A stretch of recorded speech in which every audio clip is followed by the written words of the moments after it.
Hey, I just wanted to take a minute to share something that's really been on my heart. The Lord's just laid this on my mind and is helping me as I personally process a lot of the things that are going on in our country right now. There's just so much that we're all dealing with, and of course, just everything from the health issues recently and the social justice issues and the things that are happening and the things that we're seeing on the news, the things that we're hearing and talking about on social media. And it's as I'm sure with many of you, it's concerning sometimes to see what's going on out there, and it may be personal conversations or it may be social media conversations with whatever on whatever forum that you find yourself, or maybe just even seeing other people interact with each other. There's just this incredible disconnect, it seems, oftentimes between people, and you'll even see people who are good people and you may know them, but just on the opposite sides of things, or they just seem to be stuck in this perpetual argument, or even worse, just dismissing each other and sometimes blocking other people because their views differ or their feelings about something differ. So, just one of the things that I'm reminded of is the story of Lazarus in John chapter 11. Now, not even talking that much about Lazarus, but about the response to what happened, right? Because Lazarus dies before Jesus gets there.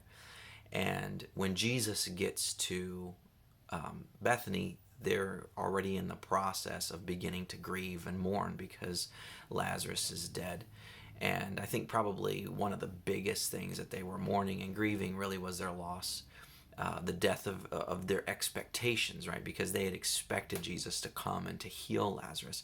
So that was one of the biggest things that they were dealing with there. But of course, also the loss of Lazarus himself. And Mary and Martha, the sisters of Lazarus, when Jesus interacts with them, I find it very interesting, and this is what I wanted to kind of share, is that in verse 21 of John 11, when Jesus comes and Martha meets him, she says, "Lord, if you had been here, my brother would not have died."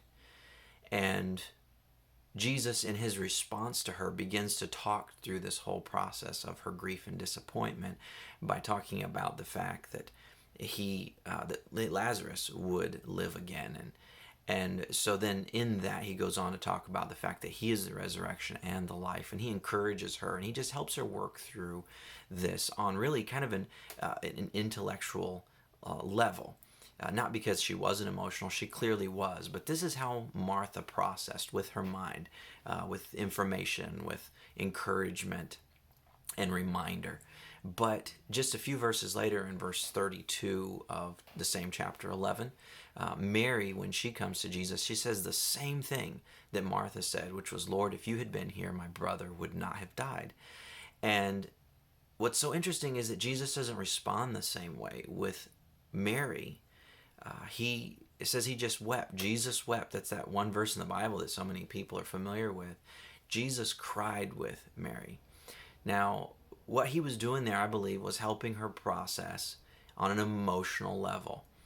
It wasn't that she wasn't intelligent. It wasn't that she didn't need reassurance or encouragement or that it wouldn't have been helpful. But this was just how Mary processed. And so both Martha and Mary, looking at the exact same situation and making the exact same statement, received different responses from Jesus because he was responding to the way that they needed and in the way that they needed to process this disappointment and fear and death of an expectation, if you will, and the anguish, the pain, all the things that went with that situation. So I just want to encourage everyone to be aware of how you process, and be aware that other people may process and other people will process differently. And especially when you're in conversations and specifically in situations that are online where you're not really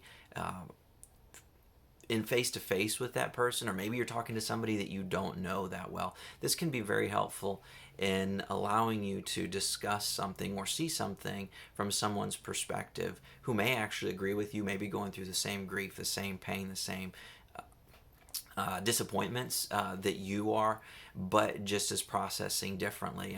And people who process with their emotions doesn't mean they're not intelligent. People who process with their intellect, it doesn't mean that they don't care. Oftentimes there is common ground there. It's just different ways of processing. So I wanted to encourage you with that, and hopefully that'll be helpful to you and how you do it and how you interact with others to show the love of Christ and to really connect with people during this time, because we definitely all need it. So thank you so much, and God bless you.